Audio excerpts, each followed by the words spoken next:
Hey everybody, welcome to the Week 2 Screencast, the Easter service for Vertical Church. My name's Drew Cleek. I'm really excited to be with you today. I'm part of the teaching team here at Vertical Church, and we're using this screencast as an opportunity to provide additional content for our congregation that we just don't have time, honestly, to unpack during the service. When you have 15 to 20 minutes, it's just so hard to unwrap everything that you want to and all the studying that you've done.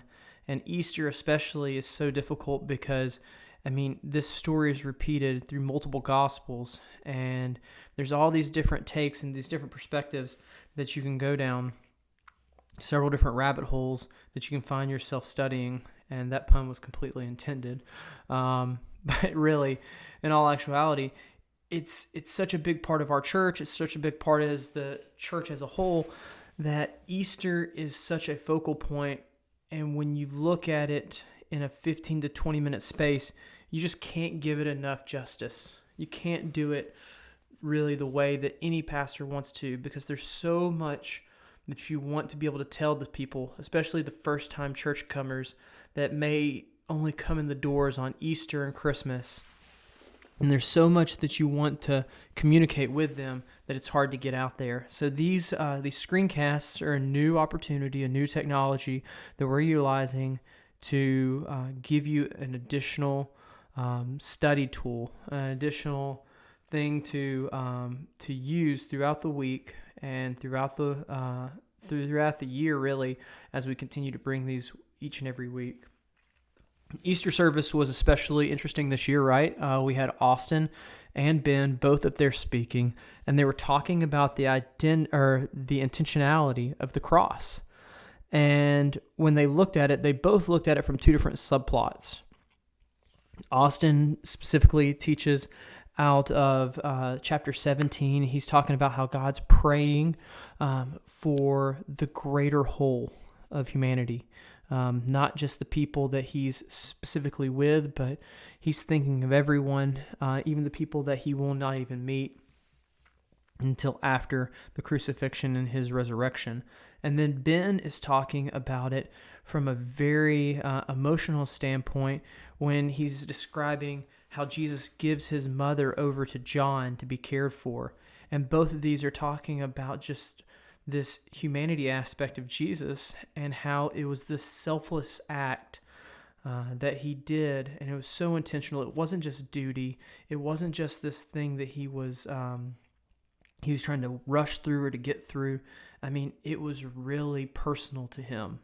And so when you looked at both those subplots, and I'm going to discuss them and talk about them more, I wanted to talk about something through the lens that happens a little bit earlier, right? It's the beginning of the end. When we get to the resurrection, and we're outside of chapter 19 and chapter 20, it really starts here.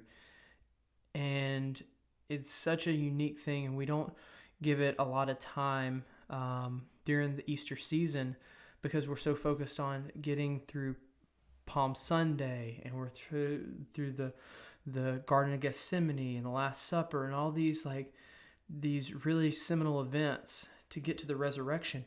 But all that stuff happens, and this timeline really starts speeding up at the resurrection of Lazarus. And if you don't know the story, in John chapter 11, we're going to read it here in a second, but Lazarus is a friend of Jesus, and he dies. And the family sends word to Jesus to come before he's dead, when he's really, really sick. And Jesus waits where he's at for 3 days. And by the time he gets to Lazarus has been dead. He's been dead for a while. And there's a lot of different things that we can look at with this story and how they highlight a lot of the points that Austin and Ben made, and how this whole thing happened. This glide path started from this point to the end point, and how Jesus along the way was intentional, and that all these things happened for a purpose. So, John chapter 11, 38 through 44. And then Jesus, deeply moved again, came to the tomb. It was a cave, and a stone lay against it. Stop right there. Sound familiar? He's placed in a cave with a stone laying against it. I think where it says Jesus is deeply moved, I think there's two parts. One that feeds into what Austin was saying and what Ben was saying, and that Jesus cared for Lazarus. I mean, it talks about how Jesus wept, the shortest verse in the Bible, and I think that it's because he genuinely was empathizing for the family of Lazarus and the pain that they felt. And so here it says he's deeply moved again, and I think that this deeply moved again is this emotion, this empathy for the family. But I think there's a foreshadowing here, and that Jesus is looking at this tomb. He's looking at this cave and looking at the stone laid against it, and he's like, man, this looks a lot like what I'm fixing to face. And there's probably this emotional aspect, this personal aspect of like this anxiety, because he knows he's getting ready to set off a chain of events that he can't stop, and he's not going to stop, because he's got to get to the cross, and not out of obligation, but out of the opportunity to bring people towards him. And we're going to talk about that in Austin's prayer. But before we get to that point, let's get to verse 39. It says, "And Jesus said, 'Take away the stone, Martha.' The sister of the dead man said to him, 'Lord, by this time there will be an odor. He's been dead for 4 days.'" Okay, pause there again. In Jewish culture, like when you had died, there was a thought that your spirit lingered on this earth. But at the 4th day, there was this belief in Jewish culture again that your spirit had departed for this world into the afterlife. And so he is really dead, not to mention the decay and the physical aspects that happen with your body. And so with that, you're seeing this exchange. Verse 40, "And Jesus said to her, did I not tell you that if you believed that you would see the glory of God?" So they took away the stone. Jesus lifted his eyes and said, "Father, I thank you that you have heard me. I knew that you would always hear me. But I said this on the account of the people standing around, that they may believe that you sent me." And when he had said these things, he cried out in a loud voice, "Lazarus, come out." And the man who had died came out, his hands and his feet bound in linen strips, his face wrapped in cloth. And Jesus said to them, "Unbind him and let him go." The resurrection of Lazarus has several intentions. And I just want it to be to these points that we're making today and how they relate to what Austin and Ben were talking about. And I'd already said it once before, but the resurrection is the beginning and the end. Jesus knows when he's talking and he says, when he's talking to Martha and he says that you're going to see the glory of God. I think that that's a twofold answer. Jesus speaks in a lot of like hidden meaning.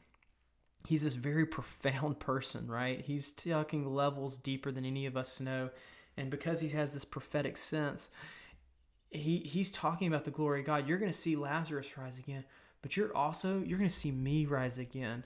And this is where Jesus is thinking about other people, because it's talking about, let's go back up real quick. It says, on the account of the people standing around, that they may believe that you sent me, right? He's talking to God. And then I want this to be known as that Jesus was here displaying that he had lasting power over death. And this is in front of the group of people. This is in front of the crowd of people that would accompany him to Golgotha. These are the people that would go with him to the cross, to Jerusalem, and see him crucified. And he is letting them know, I don't have power over the immediate life and raising people from the dead. I have an extended power over death. Because Jesus had raised 2 people from the dead previously. He had raised people in the book of Mark was an account, and in the book of Luke. But almost both of those were like immediately upon arrival, these people were dead. They had not been dead for very long. And so this 4-day, this extended death was a sign to everybody that was going with him. Like, I've been telling you, I'm going to be raised from the dead in 3 days. And hey, I'm going to be raised from the dead in 3 days. And this story, this account of Lazarus, is speaking so much, again, to what what we were talking about earlier on Easter, which is the intentionality of what Jesus is doing. Hey, I know that going with me to Jerusalem is going to be scary. Hey, disciples, like, I'm asking you to stick with me in the Garden of Gethsemane. hey, everyone, this is going to be a very wild ride for the next couple weeks. And I want you to stick it out because I want you to know I am proving to you I have power over death. And I really believe that that's one of the reasons that the women were early to the tomb on that third day, is that there was there's an understanding when they showed up that there might be this sense of deep hope that Jesus was raised from the dead, and he in fact was. And so that brings us into the understanding of that Jesus was all God and all man. And he had this desire to see kingdom here on earth, the heavens kingdom here on earth. And so when Austin was reading to you guys about chapter 17 and verses 20 through to 25, this is a very complex prayer about bringing glory. And I just want to open this in chapter 17, verse 22, and it says, "The glory that you have given to me, I have given to them, that they may be even one as we are." He's talking about unity here. "And I in them and you in me, that they may become perfectly one, so that the world may know that you sent me and loved them even as you loved me." So he's saying, God, this is the connection. This is the connection that's unbreakable.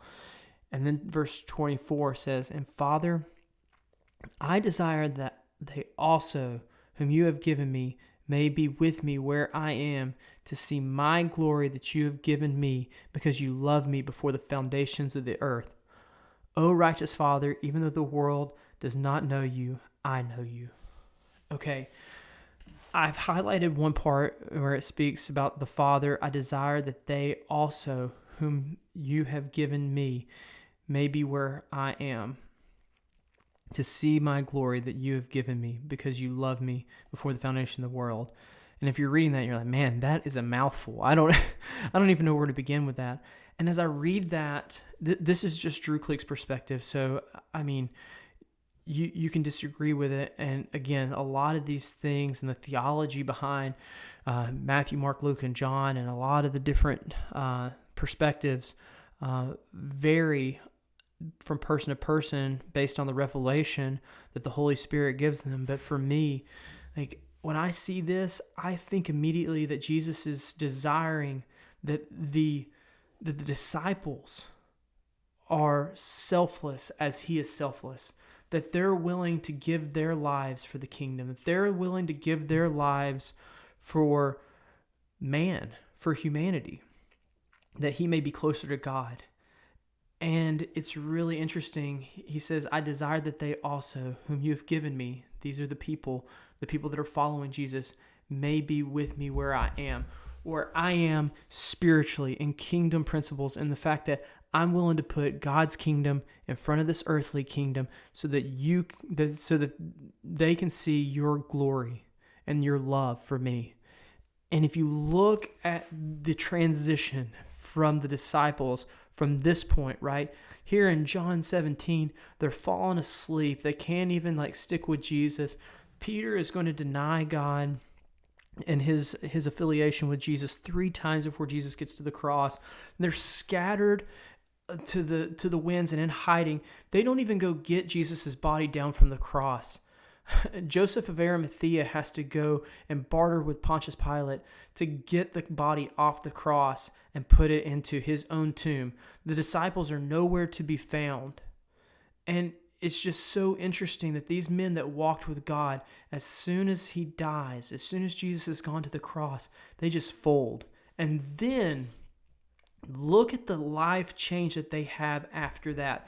11 out of the 12 disciples die a martyr's death. 2 of them are crucified upside down for Peter. He didn't feel even worthy to be crucified in the same way that Jesus was. And he even says, it's documented that Peter acknowledged that he was happily ready to do it and that he had been waiting for this opportunity. That is such a different aspect from these cowardly people that ran and hid as soon as Jesus died, to these men post-resurrection that are every one of them willing to give their lives for Jesus and for the cause and for kingdom. And it's phenomenal. It's really a transformation. from one side to the other. And I think that is some of the hinting here in John 17, verse 24. And the one disciple that doesn't die a martyr's death, we're going to talk about him in a second. So 11 of the 12 disciples are martyrs. And here's where we talk about this other disciple. And it's the exchange that Ben opens up with about this personal aspect of Jesus's crucifixion, in that he is sitting here on the cross, and there his mother is in front of him, and his mother's sister, and Mary Magdalene. And these four women are all there together. And it says, and Jesus saw his mother there, and the disciple whom he loved standing nearby. He's talking about John here. He said to her, "Woman, here is your son." And to the disciple he said, "Here is your mother." And from that time on, this disciple took her into his home. And so you have Jesus' mother standing there, and she's accompanied by four other women. This is a support network. These women are not just Mary's friends, but they're family members as well. And Mary is watching her son be crucified for hours. And Ben touched on the point from Jesus' aspect of having to sit there, and his mom's in front of him, and he's on the cross and he's dying, and he thinks he has so much invested into this world and these relationships and these people he cares about that he makes sure that his mom is taken care of by John. But I think of it from the other side too. If you're looking at from Mary's standpoint, like, she birthed Jesus into this world. Like, she was there with the angels, came to her and said, "You are going to name him Jesus, and he's going to be Savior of the world." And I assure you that she's thinking, how is this possible, God? How is this happening? This wasn't in the plan. She's probably so confused. She's a widow at this time. She's in her 50s. This would have been the person that she relied on the most, was her eldest son. In Jewish custom to take care of her. And so Jesus is trying to close the loop and finish last minute business. He sees John, who John was actually a cousin of Jesus. He was a first cousin. And he says, "John, you're going to take my mother into your home." And John was one of the youngest guys, and he's there at the cross. And I think that's one of the reasons that John died in exile. Again, this is just my perspective. I don't have like a solid, strong theology. This is something I'll ask God when I get to heaven. But I think that John ended up dying in exile because ultimately he was tasked with taking care of Mary and the lineage of Jesus. And yeah, they tried to kill him. They tried to throw him in boiling pits, and he was on the cusp of being martyred multiple times, but he didn't. And I just think that maybe that's one of the things, is that he had an extended purpose to be a caretaker for this family. But I mean, you have to just be so beside yourself if you're Mary and you're seeing all this happen, and then you're like your son who's suffering, he's done nothing wrong. He was sent. Like, I'm sure that she's wanting to scream from the rooftops, "I was there. I was part of the miracle. Like, he is the Messiah. What are you doing, people? What are you doing?" In fact, if you look at the different Gospels, it talks about the proximity that these women were from Jesus and at the cross. At some points it says it's near, that she was near and at the foot of the cross. In other books, it says that she was far away. And that's because the crucifixion, as has been pointed out last week, was that the crucifixion was supposed to take hours. It was an extenuated death. And I can just assume that she's emotional. She's standing at the cross. She's like, "I can't take it anymore. I got to step back. I got to step back. And then she's probably pleading with people. Like, I'm putting myself in Mary's situation. I can't imagine if I'm looking at one of my children up on a cross, and especially one that I had seen do countless miracles, been a perfect person, and that had been a promise from God, why he would be sitting on a cross being crucified. And the thing about it is, people, what we so often don't take into account is that Mary didn't have a Bible that was bound and wrapped like we do, right? She knew that Jesus was the Son of God, but she didn't know the end of the story. And so I think that points back to the resurrection of Lazarus and why Jesus intentionally took the 4 days to get to Lazarus to let people know that, listen, I'm going to be back. I have lasting power over this situation, this death situation, and this darkness. And so I just wanted to just let you guys in on what, for me, is so spiritually and emotionally changing about the resurrection. Like, it really, like, when I start just really, like, thinking in these people's footsteps, because they're not just characters in a storybook. These are real people that were really walking on this earth that faced these things. And when I look at these subplots that Ben and Austin opened up, and then all the different things that happen and surround the crucifixion of Jesus, and that whole timeline, that linear path that they took, there's just so much to dig through, and just so much that you can look at and see and say, wow, God, you did this and you did it on purpose. And I am just so overwhelmingly thankful for your death on the cross and your resurrection. And I'm spiritually connected to it. As Austin said, he was thinking about me the entire time he was there. As Ben said, he has a stake in the game. He is personally attached to the people here on this earth. And it wasn't just duty. It was about dying for people that he loved. Love was the catalyst of it all. I hope you guys had a wonderful Easter with your families. I hope that you guys ate tons of chocolate and had the best time ever. And I can't wait to share another screencast with you in the weeks to come. Thank you so much. Have a great week.